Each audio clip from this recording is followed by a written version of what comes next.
সুপ্রিয় দর্শক, সাজ্জাদ কাদেরের প্রীতি নিন, শুভেচ্ছা নিন। এই মুহূর্তে আপনাদের সামনে কথা বলতে চাই।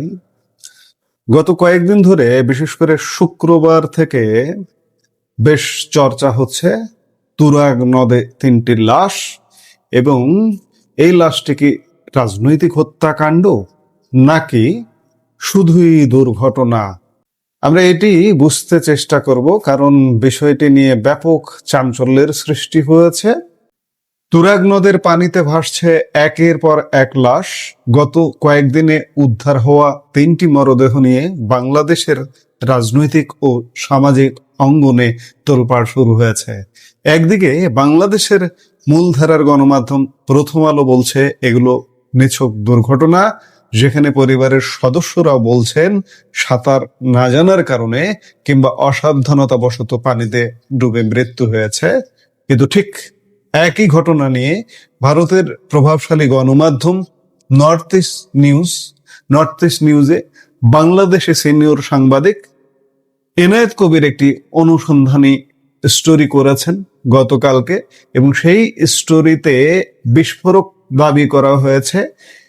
এই স্টোরির দাবি এটি কোনো সাধারণ দুর্ঘটনা নয়, বরং রাজনৈতিক প্রতিহিংসার কারণে করা পরিকল্পিত হত্যাকাণ্ড, এবং এর পেছনে রয়েছে এক গভীর রাষ্ট্রীয় ধামাচাপা দেওয়ার চেষ্টা। এই মুহূর্তের ভিডিওতে আমরা এই দুটি ভিন্ন ও পরস্পর বিরোধী সংবাদের চুলচেরা বিশ্লেষণ করব। আসলে কি ঘটেছিল তুরাগ নদের পাড়ে? এটা কি রাজনৈতিক হত্যাকাণ্ড নাকি শুধুই দুর্ঘটনা ও গুজব? ঘটনার সূত্রপাত গত 22শে জুন থেকে। ঢাকার তুরাগ থানার রানাভোলা এলাকার বাসিন্দা 17 বছর বয়সী কিশোর মোহাম্মদ সুমন সেদিন বাসা থেকে বের হয়ে নিখোঁজ হয়। এরপর গত শুক্রবার তুরাগ নদ থেকে তার অর্ধগলিত মরদেহ উদ্ধার করে আশুলিয়া থানা পুলিশ। বাস্তব চিত্র দেখতে শনিবার দুপুরে প্রথম আলোর সাংবাদিকরা যান সুমনের রানাভোলার ভাড়া বাসায়। 2 কক্ষের সেই বাসায় তখন এক শ্মশানের নীরবতা। সন্তান হারানো বাবা মোহাম্মদ শাহ আলম, মা এবং বোন বাকরুদ্ধ হয়ে বসে আছেন। সান্ত্বনা দেওয়ার পর তারা কথা বললেও অধিকাংশ প্রশ্নেই চুপ ছিলেন। এখানেই প্রশ্ন যে তার বাবা মা, পরিবারের সদস্যরা কেন চুপ ছিলেন? এই চুপ থাকার বিষয়টি নর্থ ইস্ট নিউজ বের করেছে, আমরা পরের অংশে সেটি নিয়ে আসছি। সুমন 22 তারিখ থেকে নিখোঁজ ছিল কিনা এই প্রশ্নে তারা কোনো উত্তর দেননি।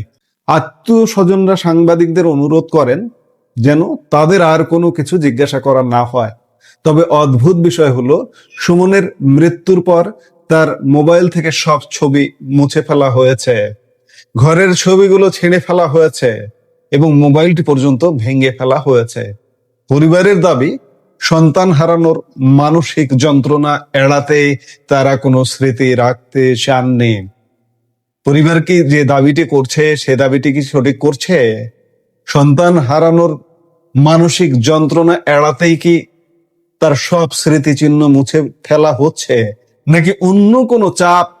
এক পর্যায়ে ফেসবুকে সুমন আহমেদ চৌধুরী নামের একটি আইডি দেখানো হলে পরিবারের সদস্যরা নিশ্চিত করেন এটি সুমনেরই আইডি।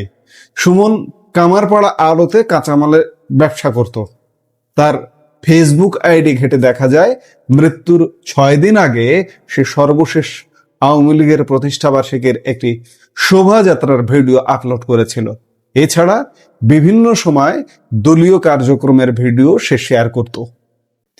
এই মৃত্যুর বিষয়ে আশুলিয়া থানার ভারপ্রাপ্ত কর্মকর্তা বা ওসি মোহাম্মদ তরিকুল ইসলাম প্রথম আলোকে জানান, 25শে জুন দিবাগত রাতে স্থানীয়দের তথ্যের ভিত্তিতে আশুলিয়া বাজারের পাশে তুরাগ নদের এক চক থেকে সুমনের মরদেহ উদ্ধার করা হয়।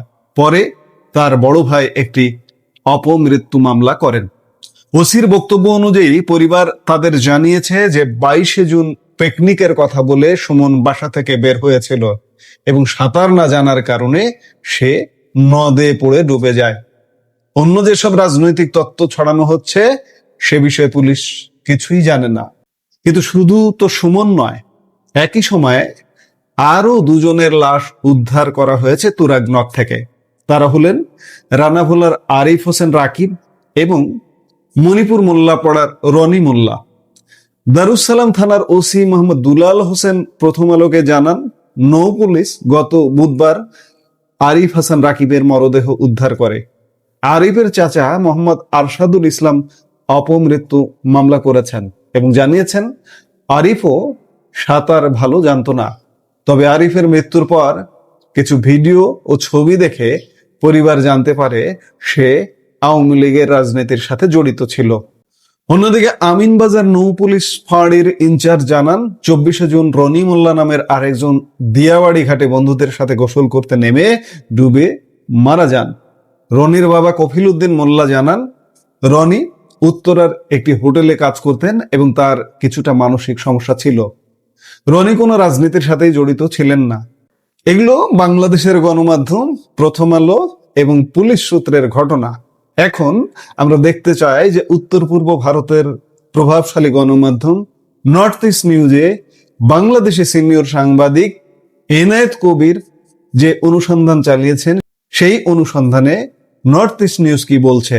প্রথম আলোর প্রতিবেদন পর্যন্ত ঘটনাটিকে একটি দুর্ঘটনা মনে হলেও ভারতের এই সংবাদ মাধ্যম নর্থ ইস্ট নিউজ সম্পূর্ণ ভিন্ন এবং একটি ভয়ঙ্কর চিত্র তুলে ধরেছে। নর্থ ইস্ট নিউজের দাবি, তুরাগ নদের পানি সুমন, আরিফুল এবং বিপ্লব নামের 3 আওয়ামী লীগ ও ছাত্রলীগের কর্মীর রক্তে রঞ্জিত হয়েছে। বর্তমানে নির্বাহী আদেশে নিষিদ্ধ থাকা এই সংগঠনের কর্মীদের ওপর নাকি অমানসিক নির্যাতন চালানো হয়েছে। তাদের শরীর ক্ষতবিক্ষত করে লাশ নদীতে ফেলে দেওয়া হয়েছে। এই হত্যাকাণ্ডের জন্য তারা বিএনপির 8 জন নেতাকর্মীকে অভিযুক্ত করেছে এবং দাবি করেছে যে আরো 4 জন ছাত্রলীগ কর্মী এখনো নিখোঁজ রয়েছে। প্রতিবেদনে আরো বলা হয়েছে, 22শে জুন আওয়ামী লীগের প্রতিষ্ঠাবার্ষিকীর এক গোপন কর্মসূচিতে যোগ দেওয়ার পর থেকে 7 জন কর্মী নিখোঁজ হন। সবচেয়ে বড় অভিযোগটি আনা হয়েছে বাংলাদেশের সামরিক গোয়েন্দা সংস্থা বা ডিজিএফআই এর বিরুদ্ধে। দাবি করা হচ্ছে, সরকারের নির্দেশনায় সামরিক গোয়েন্দা দল তুরাগ থানায় অবস্থান করে নিহতদের পরিবারের ওপর চাপ সৃষ্টি করেছে যেন তারা একে অপমৃত্যু বা দুর্ঘটনা হিসেবে মামলা দায়ের করে। এমনকি এই ঘটনা ধামাচাপা দিতে ভুক্তভোগী পরিবারগুলো দিয়ে একটি সাজানো সংবাদ সম্মেলন করানোরও পরিকল্পনা করা হয়েছে। দর্শক, নর্থ ইস্ট নিউজের এই অনুসন্ধানের সাথে প্রথম আলোর প্রতিবেদনের মিল পাচ্ছেন, সত্যতা পাচ্ছেন? অপমৃত্যু মামলা করেছে ইতিমধ্যে পরিবারগুলো। এখন শুধু পরিবারগুলোকে দিয়ে একটা সাজানো সংবাদ সম্মেলন করে যে এটা ওরা সাঁতার জানে না, ওরা পিকনিক করতে গিয়ে নদীতে পড়ে মারা গেছে ইত্যাদি সাজিয়ে গুছিয়ে বলানো। আপনারা খেয়াল করেছেন যে প্রথম যে ছেলেটির কথা বলা হলো, সেই ছেলেটির পরিবার তার সব স্মৃতি চিহ্ন পর্যন্ত মুছে ফেলেছে। তাহলে কি বুঝতে পারছেন, এটি কি দুর্ঘটনা নাকি এটি হত্যাকাণ্ড? নর্থ ইস্ট নিউজ স্থানীয় সূত্রের বরাত দিয়ে এই হামলার নেতৃত্ব দানকারী হিসেবে তুরাগ থানা বিএনপির সাংগঠনিক সম্পাদক আবুল মাতব্বর, যুবদল নেতা মামুন পারভেজ তন্ময় এবং ছাত্রদল নেতা জাকির হোসেন অর্ণব সহ বেশ কয়েকজন বিএনপি নেতার নাম প্রকাশ করেছে।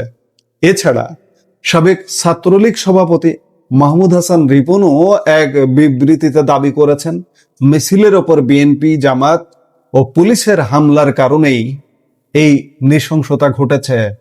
তুরাগ নদের ঘটনা নিয়ে সামাজিক যোগাযোগ মাধ্যমে ছড়ানো এই হত্যাকাণ্ড এবং 7 লাশ বা 3 লাশ তত্ত্বকে সম্পূর্ণ ভিত্তিহীন ও গুজব বলে উড়িয়ে দিয়েছে বাংলাদেশ পুলিশ। পুলিশ সদর দপ্তর এবং গাজীপুর মহানগর পুলিশ পৃথক পৃথক বিজ্ঞপ্তি দিয়ে জানিয়েছে, জনমনে বিভ্রান্তি ছড়াতে একটি মহল এই মিথ্যা অপপ্রচার চালাচ্ছে। প্রকৃতপক্ষে রাজনৈতিক কারণে এমন কোনো খুনের ঘটনা ঘটেনি এবং মিথ্যা তথ্য ছড়ানোর সাথে জড়িতদের বিরুদ্ধে আইনি ব্যবস্থা নেওয়া হচ্ছে। চিন্তা করুন, যারা খুন হলেন, যারা হত্যাকাণ্ডের শিকার হলেন, সেই হত্যাকারীদের, সেই খুনিদের বিরুদ্ধে ব্যবস্থা না নিয়ে এই ঘটনাটিতে যারা ব্যথিত হয়ে সোশ্যাল মিডিয়ায় পোস্ট দিচ্ছেন, সমবেদনা প্রকাশ করছেন, তাদের বিরুদ্ধে পুলিশ ব্যবস্থা নেওয়ার কথা বলছে। পুলিশ এটিকে ধামাচাপা দেওয়ার জন্য এমন হুঙ্কার ছাড়বে, কিন্তু সত্য কি চাপা থাকে? দর্শক, আমরা আপনাদের সামনে দুটি ভিন্ন সংবাদ মাধ্যমের সম্পূর্ণ বিপরীতমুখী দুটি চিত্র তুলে ধরলাম। একদিকে বাংলাদেশের স্থানীয় সংবাদ মাধ্যম এবং পুলিশ প্রশাসন বলছে এগুলো নিখোঁজ হওয়া ও সাঁতার না জেনে নদে ডুবে যাওয়ার পৃথক 3টি দুর্ঘটনা, যা নিয়ে রাজনৈতিক ফায়দা লুটতে গুজব ছড়ানো হচ্ছে। অন্যদিকে ভারতের গণমাধ্যম দাবি করছে এটি একটি সুপরিকল্পিত রাজনৈতিক হত্যাকাণ্ড এবং রাষ্ট্রীয়ভাবে এটি ধামাচাপা দেওয়ার চেষ্টা চলছে। বাস্তবতা আসলে কোনটি? সুমনের পরিবারের ছবি ছিঁড়ে ফেলা আর ফোন ভেঙে ফেলার পেছনে কি সত্যিই শুধু শোক, নাকি কোনো প্রচ্ছন্ন ভয় লুকিয়ে আছে? পরিস্থিতি দেখে এটি অন্ততপক্ষে বোঝা যায় যে সুমনের পরিবার যে ছবি ছিঁড়ে ফেলছে কিংবা তার মোবাইল ফোন ভেঙে ফেলছে, তার বাড়ি থেকে সুমনের ছবি ভেঙে ফেলছে, এগুলো শুধুমাত্র তার স্মৃতিকে ভোলার জন্য পরিবার এটি করছে, এটি তো হবার কথা নয়।